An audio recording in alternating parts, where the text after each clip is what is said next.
सद्गुरू श्री ब्रह्मचैतन्य महाराज गोंदवलेकर यांचं प्रवचन 12 एप्रिल। सद्वस्तू साध्य करून घेण्याचा उपाय सत्संगती। एखाद्या दारूबाजाप्रमाणे विषयी मनुष्य वागत असतो। त्याला सर्व कळते पण वळत नाही। एकीकडे स्वतःला तो परमात्म्याचा अंश म्हणवतो आणि दुसरीकडे विषयांच्या आहारी जातो। खरोखर भक्तीशिवाय सर्व काही वाया आहे। संताजवळ राहावे आणि भक्तीचे साधन करावे। आपल्याला काही करायचे उरले आहे असे जे वाटते ते न वाटू लागले म्हणजे साधनात प्रगती झाली असे समजावे। भगवंताची भक्ती घडायला गुरुसेवा हे एक मुख्य साधन आहे। जो शिष्य आज्ञा पाळतो त्याला भेटणे गुरुला भागच पडते। वास्तविक गुरु मनात काही इच्छाच येऊ देत नाही, म्हणून कामधेनूपेक्षाही गुरु श्रेष्ठ आहे। अत्यंत तळमळीशिवाय भगवंताचा योग शक्य नाही।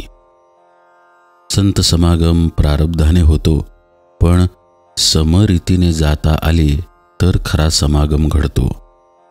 पण आमचा मार्ग विषम आहे, म्हणून संत भेटूनही त्याचा समागम आपल्याला होत नाही। विषयांमध्ये धुंद असलेल्या आम्हाला पाहून संतांच्या मनात कालवाकालव होते, त्याची आपल्याला कल्पनाही येणार नाही। आपली बुद्धी आपल्याला समाधानाप्रत नेत नाही तर दुसऱ्याची मदत घेणे आवश्यक आहे। अशा वेळी ज्यांची मदत आपण घेतो त्यांचे आपण ऐकायला नको का? भगवंताच्या जिज्ञासेचा मार्ग आक्रमायला संतांनी सांगितले। संतांना जिज्ञासा मूळचीच असते, आपल्याला ती नाही, म्हणून ती उत्पन्न करणे भाग आहे। काही केल्याशिवाय सद्वस्तू साध्य करून घेण्याचा उपाय म्हणजे सत्संगती हा होय। सत्संगती अति अपूर्व काम करणारी आहे। ज्याचे भाग्य थोर असेल त्यालाच ती लाभेल।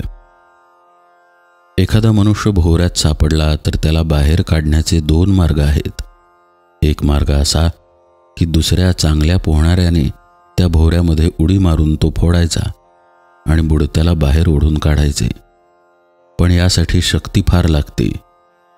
दुसरा मार्ग असा की आपणच भोवऱ्यामध्ये बुडी मारून तळाशी जायचे आणि खालून बाहेर निघायचे। विद्वत्ता ही भोवऱ्यासारखी आहे।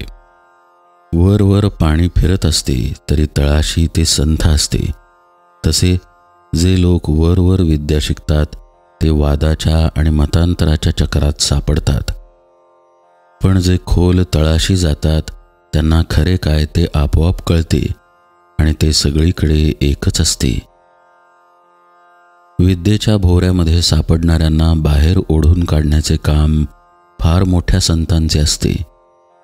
शहाण्याने त्या भानगडीत न पडावे। हजारो लोक भगवंताच्या नामाला लावणे हे खरे संतांचे काम होय। कोणत्याही सत्पुरुषाची परंपरा रक्षण केली पाहिजे, त्यात आपले घुसडू नये। जानकी जीवन स्मरण जय जय राम।